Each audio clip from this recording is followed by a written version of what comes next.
தேவருடைய ஆசிர்வாதம் நம்முடைய ஜனத்தின் மேல் இருப்பதாக.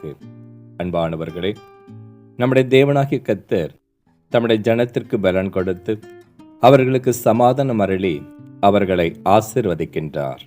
அன்பான தேவனுடைய ஜனமே, கர்த்தருடைய ஆசீர்வாதங்களை நாம் பெற்றுக்கொள்ள வேண்டுமேயானால் அவருடைய ஆசீர்வாதங்களை நாம் பெற்றுக்கொள்வதற்கு பாத்திரவான்களாய் நாம் காணப்பட வேண்டும். இயேசு கிறிஸ்து தம்முடைய சீசரை பார்த்து சொன்னார், ஒரு வீட்டுக்குள் பிரவேசிக்கும் போது அதை வாழ்த்துங்கள். அந்த வீடு பாத்திரமாயிருந்தால் நீங்கள் கூறின சமாதானம் அவர்கள் மேல் வரக்கடவது.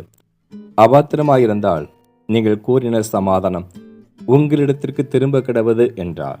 அன்பான தேவனுடைய ஜனமே, நாம் வாழும் இந்த பூமியிலே கர்த்தருடைய சொந்த ஜனங்களாய், அவருடைய பிள்ளைகளாய், அவருக்கு சாட்சியாய் நாம் வாழ்வோமானால் கர்த்தர் நம்மையும் வெள்ளப்படுத்தி நமக்கு சமாதானம் அருளி நம்மை ஆசிர்வதிப்பார்.